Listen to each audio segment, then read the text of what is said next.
नमस्कार मित्रांनो, आचार्य 90 FM वर मी तेजस्विनी आपल्या सगळ्यांचं स्वागत करते. मित्रांनो, आज छत्रपती शिवाजी महाराज यांची जयंती आहे. शिवरायांचा 8वा रूप, शिवरायांचा 8वा प्रताप, शिवरायांचा 8वा साक्षेप भूमंडळी. शिवरायांचे कैसे बोलणे, शिवरायांचे कैसे चालणे, शिवरायांची सलगी देणे कैसी असे. सकल सुखांचा केला त्याग, म्हणून साधिजे तो योग.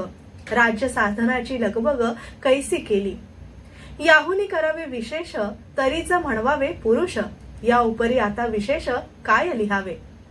शिवरायांसी आठवावे, जीवित तृणवत मानावे. इहलोकी परलोकी उरावी कीर्ती रूपे. निश्चयाचा महामेरू, बहुत जनांचे आधारू. अखंड स्थितीचा निर्धारू, श्रीमंत योगी. अखंड स्थितीचा निर्धारू, श्रीमंत योगी. समर्थ रामदास स्वामी यांच्या ओळी या प्रसंगी तुम्हाला मी ऐकवल्या. आज औचित्य आहे छत्रपती शिवाजी महाराजांची जयंती. आज आपण सर्वजण साजरी करणार आहोत आणि त्यासाठी आपण आचार्य 90 FM या स्टुडिओमध्ये आमंत्रित केलं आहे प्रणय प्रमोद शेलार यांना.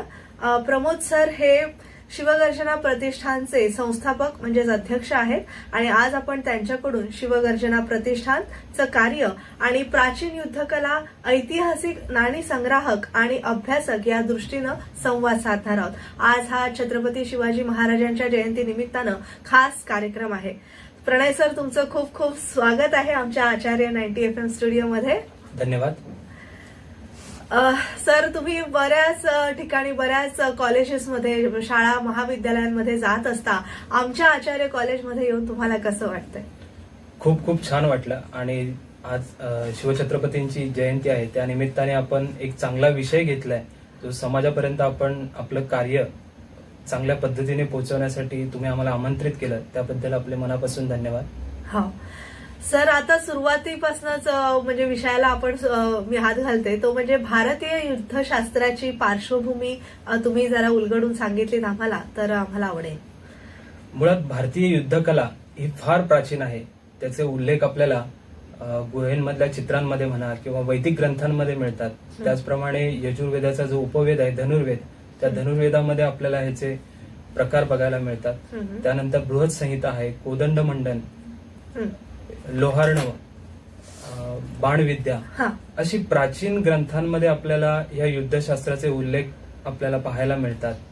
शस्त्रेन रक्षिते राष्ट्रे, शास्त्रचिंता प्रवर्ते. याचा अर्थ शस्त्रांशिवाय राष्ट्र संरक्षण करता येत नाहीत आणि राष्ट्र संरक्षल्याशिवाय शास्त्राचं चिंतन त्या राष्ट्रामध्ये होत नाही. त्यामुळे याचा प्रत्यय आपल्याला महाभारतातली कृष्णनीती म्हणा, त्यानंतर कौटल्याची अर्थनीती आणि मध्ययुगीन कालखंडामधली शिवछत्रपतींची शिवनीती यामध्ये पाहायला मिळतो. मध्ययुगीन कालखंडामध्ये अनेक युद्ध झाली, त्यामुळे तिथे वेगवेगळ्या प्रकारची शस्त्र वापरली गेली आणि त्याचं प्रशिक्षण हे आजतागत पिढ्यानपिढ्या आतापर्यंत चालू आहे. त्यामध्ये वैदिक कालखंडामध्ये तुम्ही ऋषींचे जे आश्रम होते, संदपिनी ऋषींचे आश्रम म्हणा, विश्वामित्र ऋषींचा आश्रम म्हणा, त्यामध्ये ह्या युद्धकला शिकवल्या जायच्या. त्यानंतर बलरामाची आणि जरासंधाची जी मल्लशाळा आहे तिथे हे मल्लयुद्ध प्रकार शिकवले जायचे. मौर्य कालखंडापर्यंत ह्या सगळ्या युद्धांचे प्रकार शिकवले गेले. त्यानंतर मध्ययुगीन कालखंडामध्ये अगदी शिवछत्रपतींच्या कारकिर्दीपर्यंत जिथे जिथे सैनिकी तळ होता, जिथे जिथे गडाचा घेरा होता, तिथेही सैनिकी प्रशिक्षण अर्थात तालमींचा वापर केला जायचा, जेणेकरून सैन्य तिथे आपला युद्धाचा सराव करायचा आणि वेळ प्रसंगी युद्धामध्ये तो कर्तबगारी दाखवायचा. अशाच पद्धतीने परंपरागत पिढ्यानपिढ्या हे तालीम किंवा प्रशिक्षण केंद्र वारसाने पुढे पुढे सरकत आल्याने आज आपल्याला गावोगावीमध्ये मर्दानी खेळाच्या किंवा महाराष्ट्रातल्या युद्ध कलेच्या तालमी आपल्याला पाहायला मिळतात. आता तुम्ही शिवगर्जना प्रतिष्ठानचे अध्यक्ष म्हणून काम पाहत आहेत, तर शिवगर्जना प्रतिष्ठानचं नेमकं कार्य काय आहे त्याविषयी सांगा. शिवगर्जना प्रतिष्ठान ही मुळात ह्याच ध्येयाने सुरुवात केली होती की शिवछत्रपतींचं कार्य आणि त्यांच्या सोबतच्या मावळ्यांचं जे युद्धामधलं योगदान होतं ते योगदान, ते युद्धकला समाजातल्या प्रत्येक घटकापर्यंत पोहोचवावी, त्यासाठी आपण ही संस्था स्थापन केली होती. ही संस्था स्थापन करत असताना अनेक वेगवेगळ्या कल्पना किंवा संकल्पना घेऊन आपण समाजामध्ये वावरू लागलो. त्यामध्ये पहिलं आहे तर युद्ध प्रशिक्षण केंद्र स्थापन केलीत, ज्यामध्ये भारतीय युद्ध कला आपण मुलांना शिकवत असतो. त्यानंतर हे युद्ध प्रशिक्षण देत असताना त्याची जी शस्त्र होती त्या शस्त्रांची संग्रह करण्याची आवड आपल्याला निर्माण झाली आणि त्यातून मग शस्त्र संग्रह आपल्याकडे उभा राहिला. त्यामध्ये अगदी प्राचीन काळातल्या तलवारींपासून मध्ययुगीन कालखंडातली जी शस्त्र होती त्याचा संग्रह आपल्याकडे आहे.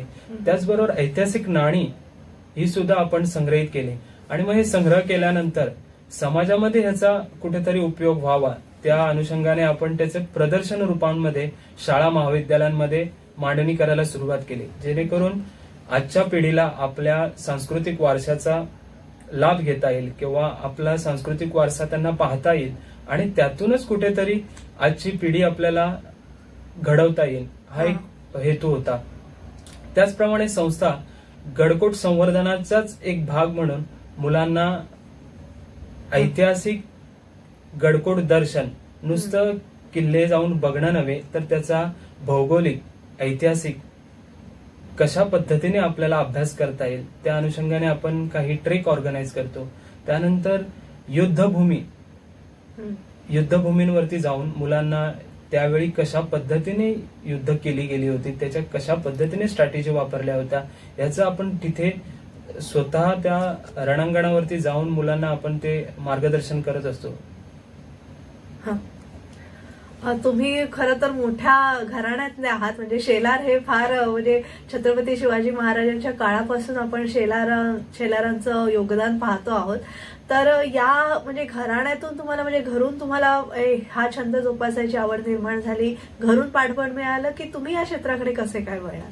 मुळात माझं गाव रायगडच्या घेऱ्यामध्ये आहे आणि शेलार म्हटलं म्हणजे मराठा घराणी आलीत, त्यामुळे परंपरागत आपल्याकडे शिवछत्रपतींचा विचाराचा शौर्याचा वारसा आपल्या घरामध्ये होताच आणि त्यातूनच महाराजांच्या बद्दलचं प्रेम वाढलं गेलं आणि त्यांच्याबद्दलचा एक जाणून घेण्याची एक वृत्ती वाढली आणि त्यातूनच मग आपण या क्षेत्राकडे वळालो. सुरुवातीला शिवछत्रपतींचा इतिहास फक्त पुस्तक रूपाने अभ्यासत गेलो आणि त्यानंतर मग गडांची आवड झाली. गड भ्रमंती करत असताना अनेक ऐतिहासिक क्षेत्रातली व्यक्ती ज्यांचं ह्या क्षेत्रामध्ये योगदान आहे त्यांच्या भेटीगाठी व्हायला लागल्या आणि त्यांच्याकडून मार्गदर्शन मिळाल्यानंतर मी ह्या क्षेत्रामध्ये पूर्णपणे स्वतःला वाहून घेतलं. अच्छा, आता मी असं विचारेन तुम्हाला की युद्धकलेचा प्रचार आणि प्रसार होण्यासाठी तुम्ही नेमकी काय मेहनत घेता? मुळात महाराष्ट्रामधल्या ज्या युद्धकला आहेत ज्याला आपण मर्दानी खेळ या नावाने ओळखतो तशाच अनेक राष्ट्रांमध्ये युद्धकला आहेत. त्याचे मूळ स्रोत हे भारतीय युद्धकला आहे, परंतु त्या त्या राष्ट्रांमध्ये ती गेल्यामुळे तिथले संस्कार झाले आणि ती त्या त्या नावाने ओळखण्यात गेली. म्हणजे सिलंबम म्हणा, थांगता म्हणा, गदगा म्हणा, कलारी पैटू म्हणा, या भारतीय युद्धकलांना जेवढं शासनाचं म्हणा किंवा समाजाचं योगदान म्हणा किंवा रिस्पॉन्स त्यांना मिळाला तेवढं महाराष्ट्रातल्या युद्धकलेला कमी मिळालेला आहे. त्याचं कारण असं आहे की इथल्या युद्धकलेमधले जो एकसूत्रितपणा आहे त्याची कमतरता भासत गेली आणि लोकांमधली जी धरसोड वृत्ती आहे, म्हणजे शिकायचं आणि तात्पुरतं शिकायचं, त्याचा प्रचार करायचा नाही, त्यामुळे या मर्दानी खेळाला थोडंसं कमी पाठबळ मिळालं आणि तेच आपण जाणून शिवगर्जना प्रतिष्ठानतर्फे संपूर्ण महाराष्ट्रामध्ये जिथे जिथे आपल्याला प्रशिक्षण केंद्र सुरू करता येईल तिथे तिथे आपण प्रशिक्षण केंद्र सुरू केली. जिथे जिथे मुलांना प्रशिक्षण देता येईल गावोगावी त्या भागांमध्ये आपण समाजातल्या काही संस्थांना एकत्रित करून त्याचं प्रशिक्षण द्यायला सुरुवात केली आणि अशा पद्धतीने युद्धकलेचा प्रचार करण्याचा एक खारीचा वाटा म्हणा संस्थेतर्फे आपण करत असतो. हो, कारण मला वाटतं शिवछत्रपतींची जी युद्ध नीती होती, रणनीती होती आपण म्हणूया, तर ती आजच्या काळातही आपण अभ्यासण्यासारखी आहे आणि इव्हन फॉरेनचे लोक येतात आणि तो शिवछत्रपती महाराजांचा जो इतिहास आहे त्याचा अभ्यास करतात, त्यांची जी रणनीती आहे त्याचा अभ्यास करतात. त्यामुळे आपल्याला भारतीयांनाच ते युद्धनीती शिकून घेण्याची फार आवश्यकता आहे आणि याची सुरुवात शाळेपासूनच मुलांमध्ये व्हायला पाहिजे. जसं आपण कराटेच्या क्लासेसना घालतो, कथकच्या क्लासेसना घालतो किंवा कुठल्याही कला कला शाखेमध्ये मुलांना घालतो तर पीटीचे आपले क्लासेस असतात आणि कॉलेजमध्ये आपल्याला एनसीसी असते, एनएसएस असतं, तर तसं हे छत्रपती शिवाजी महाराजांची युद्धनीती किंवा हे जे तुमचं युद्ध कौशल्य आहे ते शाळांमध्ये आणि महाविद्यालयांमध्ये पोहोचलं पाहिजे, या मागचा तुमचा काय विचार आहे? निश्चितच प्रत्येक राष्ट्राला जर समृद्ध आणि स्वावलंबी बनवायचे तर प्रत्येक नागरिकाला स्वसंरक्षण आणि सैनिकी प्रशिक्षण घेणं गरजेचं आहे. आणि त्याची सुरुवात ही शाळेपासूनच झाली पाहिजे. शारीरिक शिक्षणाचा जो तास आहे त्यामध्ये आपण जर अशा पद्धतीने मुलांना स्वसंरक्षणाचे जर प्रशिक्षण द्यायला सुरुवात केली तर निश्चितच त्यांच्यावरती ते संस्कार होतील आणि समाजाबद्दलची जी जाणीव आहे किंवा जबाबदारीची जी जाण आहे ती त्यांच्यामध्ये जागृत होईल. आणि हा एकच मार्ग आहे की जर राष्ट्राला आपल्याला समृद्ध आणि बलशाली बनवायचे आहे तर प्रत्येक नागरिकाला सैनिकी प्रशिक्षण घेणं ही काळाची गरज आहे. नक्कीच. आणि सर मगाशी तुम्ही उल्लेख केलात ते तुम्ही स्वतः काही शस्त्र संग्राहक आहात आणि प्रदर्शनही तुम्ही भरवता आणि काही नाणी सुद्धा तुमच्याकडे आहेत त्याचा तुम्ही उल्लेख केलात, तर त्याविषयी थोडं विश्लेषणात्मक सांगितलं तर आमच्या श्रोत्यांना, प्रेक्षकांना नक्कीच आवडेल. निश्चितच महाराष्ट्रामध्ये भरपूर परकीय आक्रमण झाले, त्यामुळे युद्धही फार मोठ्या प्रमाणात झाले आणि त्या युद्धांसाठी जे वापरणारी साधन सामुग्री आहे त्यामधली प्राथमिक जी आहे ती शस्त्रांमध्ये नुसतं तलवार हे नाव घेतलं की आपल्याला लक्षात आहे की एक मूठ आहे आणि त्याला पाता आहे, तर तसं नाही. तलवारींमध्ये फार वेगवेगळ्या प्रकारचे आपल्याला शस्त्र प्रकार बघायला मिळतात. त्यामध्ये शमशेर आहे, धोप आहे, खांडा आहे, फिरंगा आहे. अशा पद्धतीने वेगवेगळ्या प्रकारचे राजपूत तलवारी म्हणा किंवा मुघल पद्धतीच्या तलवारी, दक्षिणेकडच्या नायकांच्या तलवारी, अशा वेगवेगळ्या प्रकारच्या तलवारी बघायला मिळतात. त्याचप्रमाणे छोट्या शस्त्रांमध्ये आपल्या शिवछत्रपतींचं जरी आपण चित्र बघितलं, जुने चित्र, त्यामध्ये त्यांच्या कमरेला कट्यार लावलेली आहे. त्या कट्यारींमध्ये आपल्याला वेगळे प्रकार बघायला मिळतात. त्यांच्या हातामध्ये एक पट्टा आहे, त्या पट्ट्या हा मराठ्यांचा मूळ शस्त्र आहे आणि फार काय बोलू शकतो की आपण फार प्रभावी असं युद्धातलं ते शस्त्र आहे आणि अतिशय दुर्मिळ असं शस्त्र आहे. त्यानंतर खंजराली, बिचवा, जांबिया, अशा पद्धतीचे छोटे छोटे सूर्यांचे प्रकार आपल्याला त्या कालखंडामध्ये बघायला मिळतात. शस्त्र एकच आहे परंतु तो त्या त्या प्रांतातून आल्यामुळे त्याला त्याचे नाव आपल्याला मिळालेलं आहे आणि त्याचं जे वार करण्याची क्षमता आहे किंवा जे प्रकार आहेत ते थोडेसे बदललेले आपल्याला बघायला मिळतात. त्यानंतर भाला आहे, भाल्यांमध्ये पण बरेचसे प्रकार मिळतात. बरं, आता ही सगळी शस्त्र जरी असली, तुम्हाला माहितीये का त्या शस्त्रांवरून त्या काळामध्ये आपलं हुद्दा किंवा आपली ओळख दिली जायची. कारण का शस्त्र ही नुसती कमरेला लावलेली नसायची, तर ती सजवलेली असायची. सोन्या चांदीच्या नक्षीकामाने असायचे, हिरे मणिका असायची त्याच्यावरती. त्यामुळे त्या शस्त्रांना बघूनच ही प्रतिष्ठित मानकरी व्यक्ती आहे, तर त्या पद्धतीनेच त्यांना राजदरबारामध्ये स्थान असायचं आणि सामान्य सैनिकांचे सामान्य शस्त्र असायचे, त्यामुळे त्यांची ओळख त्या पद्धतीने केली जायची. खूप छान तुम्ही उलगडून सांगताय आणि मी तर अगदी इतिहास कालात गेले. म्हणजे मी जेव्हा पुण्यात होते तेव्हा शनिवारवाड्यात आम्ही खास आवर्जून जायचो ते शस्त्र वगैरे पाहायला आणि ते त्यांचे सगळे पेहराव, वेशभूषा आणि अजूनही पुरातत्व विभाग म्हणा किंवा असे काही रायगडावर सुद्धा अशा वस्तू आपल्याला पाहायला मिळतात, जुनी नाणी म्हणा किंवा शस्त्र. तर मी आता शासनाच्या अनुषंगाने विचारते की तुम्ही मगाशी आपण बोलताना उल्लेख केला तो शासनादरबारी सुद्धा काही काळजी घेतली पाहिजे. म्हणजे शासनाचं आपलं इतिहास संशोधन मंडळ आहे, पुरातत्व विभाग आहे, तरी सुद्धा शासनाने काही आणखी उपक्रम या दृष्टीने करायला पाहिजेत असं तुम्हाला वाटतं का? मुळात युद्धशास्त्र हा विषय फार उपेक्षित आहे. आपल्याला युद्ध आवडतात परंतु त्या युद्धाची मागची जी सराव करण्याची जी परिस्थिती आहे त्याच्यासाठी फार संयम लागतो, फार त्याग द्यावा लागतो. त्यामुळे लोकांना ते स्वीकारणं फार जड जातं आणि त्याचमुळे का होईना परंतु शासनापर्यंत आपली युद्धकला पोहोचवायला आम्ही पण कुठेतरी कमी पडतोय आणि शासनही त्यामागे विचार करत नाही. कारण का ज्या पद्धतीने गड संवर्धन समित्या स्थापन केल्या त्याचप्रमाणे आपली महाराष्ट्राची जी युद्धकला आहे, जिला मर्दानी खेळ असं म्हणतो, ती ज्या ज्या गावांमध्ये ज्या ज्या ठिकाणी आहे तिथल्या संघटनांना एकत्रित करून शासनाने एक समिती अशी स्थापन केली पाहिजे की जेणेकरून आपला हा जो पारंपरिक खेळ आहे तो आपण राष्ट्रीय पातळीवरती आणि आंतरराष्ट्रीय पातळीवरती पुढे घेऊन जाऊ शकतो.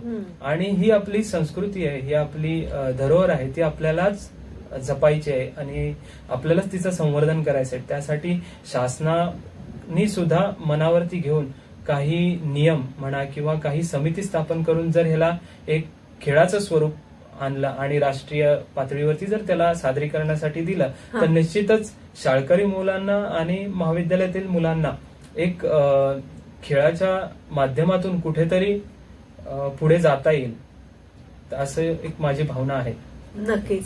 आणि आता मी तुमच्या पर्सनल आयुष्याकडे वळते. म्हणजे तुम्ही कलाकार म्हणून किती छान काम करता. म्हणजे हे तर तुम्ही शिवगर्जना प्रतिष्ठानचं काम करताय, युद्धकला शिकवण्याचं, प्रशिक्षण देण्याचं. पण एक जाणता राजासारख्या महानाट्यामध्ये जे बाबासाहेब पुरंदरेंचं होतं, शिवशाहीर बाबासाहेब पुरंदरेंचं महानाट्य होतं जाणता राजा, यामध्ये तुम्ही भूमिका केलेली आहे, कलाकार म्हणून प्रस्थापित झालेला आहे. तो एक बाबासाहेब पुरंदरेंबरोबर जो जिव्हाळ्याचे तुमचे संबंध होते किंवा त्यांच्या प्रशिक्षणा अंडर तुम्ही काम केलं, तर तो अनुभव कसा होता ते आमच्या प्रेक्षकांना सांगावं. शिवशाहीर बाबासाहेब पुरंदरे लिखित आणि दिग्दर्शित जाणता राजा महानाट्य हे एकमेव महानाट्य होतं की त्या काळात म्हणजे साधारणतः एक बरेच वर्षापासून हे महानाट्य चालू आहे आणि त्यामध्ये साधारणतः आम्हाला एक 7-8 वर्ष झालीत की आमचा परिचय बाबासाहेबांपर्यंत आला आणि बाबासाहेबांचं आम्हाला प्रत्यक्ष मार्गदर्शन सेटवरती मिळत होतं. म्हणजे जाणता राजा सादरीकरणाच्या अगोदर आमची जी मीटिंग व्हायची त्यावेळी बाबासाहेब आम्हाला प्रत्येकाला त्यांच्या भूमिकांबद्दल मार्गदर्शन करायचे आणि त्याच्यातला जो बारकावा आहे तो बारकावा आम्हाला ते लक्षात आणून द्यायचे. आणि बाबासाहेबांचं काम फार मोठं आहे इतिहास क्षेत्रामध्ये आणि त्यांच्याकडे बघून आम्हाला ती जबाबदारीची जाणीव झाली होती आणि त्यातूनच मग एक स्वतःला काही आम्ही नियम घालून घेतले आणि एक स्वयंशिस्त म्हणा की बाबासाहेबांकडे बघूनच आम्हाला ती लागली आहे. त्यामुळे कुठल्याही ठिकाणी बाबासाहेबांचा कार्यक्रम असेल तर बाबासाहेब वेळेच्या अगोदर उपस्थित राहायचे आणि आम्हालाही पहिल्यापासून सवय आहे की वेळेच्या आधीच उपस्थित राहायचं. महाराजांनी पण अनेक महाराजांचे दाखले आहेत, त्यामध्ये काही सैन्य पुढे पाठवायचे किंवा युद्धामध्ये जर एखाद्याला उशीर झाला तर त्याची तिथेच कानउघडणी केली जायची की तुम्ही समयास कैसे पावला नाहीत. महाराजांचं नियोजन काटेकोर होतं. तेच बाबासाहेबांनी त्यांच्या संबंध आयुष्यात फॉलो केला आणि बाबासाहेबांना बघून आम्ही सुद्धा त्यांच्यासारखंच नियोजन काटेकोरपणे आयुष्यामध्ये अंमलात आणण्याचा प्रयत्न करत असतो आणि तीच एक स्वयंशिस्त आम्हाला लागलेली आहे जी महाराजांकडून आम्हाला मिळाली.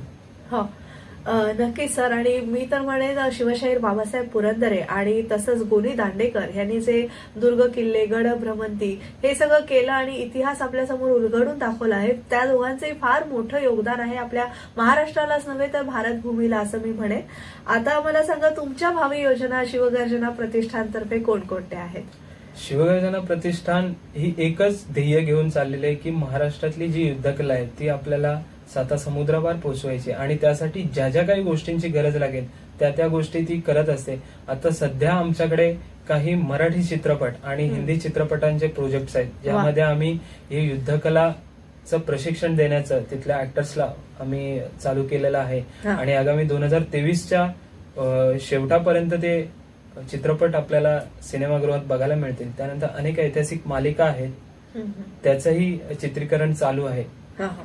ज्याच्यातून सोशल मीडियाचा आम्ही फार चांगल्या पद्धतीने वापर करून घेतलाय. आजची जी पिढी आहे ती सोशल मीडिया जास्त प्रमाणात वापरते, तर त्यामुळे छोटे छोटे व्हिडिओज बनवून या युद्धकलेवरती ते लोकांपर्यंत पोहोचवण्याचा एक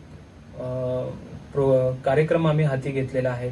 त्यानंतर जी काही जुनी ह्या क्षेत्रातली वस्ताद मंडळी आहेत, प्रशिक्षक आहेत, त्यांचे काही मुलाखत घेण्याचे प्रोजेक्ट आमचे आता चालू आहेत. अनेक मुलाखती झालेल्या आहेत, त्या फक्त आम्हाला आता आमच्या चॅनेलवरती प्रसारित करायच्या आहेत. अच्छा मित्रांनो, मी तुम्हाला सांगू इच्छिते, आपण जे आज आमंत्रित केलेले आहेत पाहुणे आपले प्रणय प्रमोद शेलार यांना बरेच कार्य त्यांनी केलेलं आहे. शिवशाहीर बाबासाहेब पुरंदरे दिग्दर्शित जाणता राजा या महानाट्यात त्यांनी काम केलंय. तसंच साईशा फाउंडेशन प्रस्तुत शिवरुद्राचे दिग्विजयी तांडव या ऐतिहासिक शिवकालीन नवगीतांच्या कार्यक्रमात देखील त्यांनी शस्त्रांचं युद्ध प्रकार सादर केलेले आहेत. तसं लोकशाहीर विठ्ठल उमा फाउंडेशन प्रस्तुत राजा शिवछत्रपती या संगीतमय नाट्यात देखील त्यांनी शस्त्रकलेचं सादरीकरण केलेलं आहे. आणि महाराष्ट्र शासन आयोजित रायगड महोत्सव 2016 या कार्यक्रमात देखील रायगड किल्ल्यावर जाऊन त्यांनी युद्धकलांचं सादरीकरण केलेलं आहे. आणि खबरबात, युवागिरी अशा अनेक दूरचित्रवाहिनीवर आणि आकाशवाणीवर देखील ऐतिहासिक युद्धकला आणि त्याचं महत्व या विषयावर त्यांची मुलाखत झालेली आहे. तसंच ठाणे, डोंबिवली आणि मुंबई विभागात प्राचीन युद्धकलांचं गेली कित्येक वर्ष ते शिबिरांचं आयोजन करत आहे. आणि असे आज आपल्याला लाभलेले आहेत प्रणय प्रमोद शेलार. आता मी तुम्हाला मुलाखतीच्या शेवटी असा प्रश्न विचारेन की तुम्ही आता विद्यार्थ्यांना काय आवाहन कराल किंवा एक समाजाला काय आवाहन कराल? म्हणजे त्यात पालक पण आले, पालकांनी जर मुलांना शिकण्यासाठी धाडलं तर ती मुलं तयार होऊ शकतात. पुढील पिढीला तुम्ही काय आवाहन कराल त्याविषयी सांगाल? मुळात प्रत्येक क्षेत्रामध्ये जे गालबोट लागतं तेच ह्या क्षेत्रामध्ये पण लागलेलं आहे. मर्दानी खेळ म्हटलं की लोकांना जे एखाद्या मिरवणुकीमध्ये जे कला प्रकार सादर केले जातात तेच वाटतात. तर हे एक मनोरंजनाचे प्रकार आहेत. परंतु महाराष्ट्रीय युद्धकला ही फार वेगळी आहे, जिचं आज कोल्हापूर, सांगली, सातारा ह्या भागांमध्ये चांगल्या पद्धतीने जतन आणि संवर्धन केलेलं आहे. आणि तीच युद्धकला आपण मुंबई विभागामध्ये प्रशिक्षणच्या रूपाने देण्याचं काम करत असतो. परंतु आजकाल मुलांना टीव्ही मालिकांमधल्या, चित्रपटांमधल्या साहस दृश्यांमुळे एक आवड निर्माण झाली. तो एक आपण प्लस पॉइंट धरू शकतो. परंतु ते तेवढ्यापुरतं शिकतात आणि सोडून देतात. तर तसं न करता त्यांनी ह्याच्यामध्ये सातत्य ठेवलं पाहिजे. त्याच्यामुळे काय होणार आहे तर त्यांचं शारीरिक आणि मानसिक बळ वाढेल. आणि आजच्या स्पर्धात्मक युगांमध्ये त्यांना पुढे जाण्यासाठी जी स्पिरिट लागतंय किंवा जो एक ऍटिट्यूड आहे, नेव्हर गिव्ह अप ऍटिट्यूड, तो ह्या युद्धकलांमधून आपल्याला मिळेल. त्यासाठी त्यांनी ह्याचं सातत्याने सराव केला पाहिजे. आणि पालकांनाही आवाहन करतो की मुलांना प्रत्येक आपल्या पाल्याला कुठलं ना कुठलं सैनिकी प्रशिक्षण म्हणा, कुठलं ना कुठलं मार्शल आर्ट शिक्षण हे दिलंच पाहिजे. ज्या पद्धतीने आपण त्यांच्या बौद्धिक विकासासाठी त्यांना आपण हे शिक्षण देतो वेगवेगळ्या प्रकारचं, त्याचप्रमाणे त्यांच्या शारीरिक वृद्धीसाठी आणि आत्मबल वाढीसाठी आपल्याला प्रत्येकाला हे युद्धकलेचं प्रशिक्षण देणं गरजेचं आहे. त्यातल्या त्यात जर आपण आपल्या राष्ट्राचं म्हणा किंवा आपल्याकडची जी सांस्कृतिक युद्धकला आहे तिचं जर प्रशिक्षण दिलं तर ते मुलांना लवकर आत्मसात होईल. आणि आपणही समाजासाठी आपल्याकडची जी सांस्कृतिक ठेव आहे ती पुढच्या पिढीपर्यंत पोहोचवण्याचा एक सामाजिक उपक्रमामध्ये हातभार लावू शकू. नक्कीच. प्रणय सर, तुम्ही आज इथे आलात आणि शिवगर्जना प्रतिष्ठानचं कार्य आणि एकंदरीत युद्धकला आणि ऐतिहासिक नाणी संग्रह याविषयी तुम्ही फार उलगडून खूप छान माहिती आमच्या श्रोत्यांना सांगितली. त्याबद्दल आचार्य 90 FM कडनं मी तुमचे आभार मानते. धन्यवाद. धन्यवाद मॅडम. तर मित्रांनो, आज आपण खास आपल्या छत्रपती शिवाजी महाराजांच्या जयंतीनिमित्त आमंत्रित केले होते प्रणय प्रमोद शेलार यांना. शेलार हे शिवगर्जना प्रतिष्ठानचे अध्यक्ष आहेत, संस्थापक आहेत आणि भारतीय युद्धशास्त्राची पार्श्वभूमी ते उलगडून दाखवतात आणि युद्धांचं प्रात्यक्षिक कशी करावी हे विद्यार्थ्यांना ते समजावून सांगतात. एक उत्तम कार्य तुम्ही हाती घेतलेलं आहे आणि तुम्हाला या सगळ्या कार्यामध्ये भविष्यात खूप यश मिळो हीच आणि देवाचरणी ही प्रार्थना करते. तुम्ही आज आचार्य 90 FM मध्ये आलात त्याबद्दल तुमचे खूप खूप आभार. मित्रांनो, अशाच एका खास पाहुण्यांना घेऊन आपण पुढील खास कार्यक्रमात भेटूया. तोवर मी तेजस्विनी आपला निरोप घेते. तुम्ही मात्र ऐकत रहा आचार्य 90 FM, तुमचा आपला रेडिओ.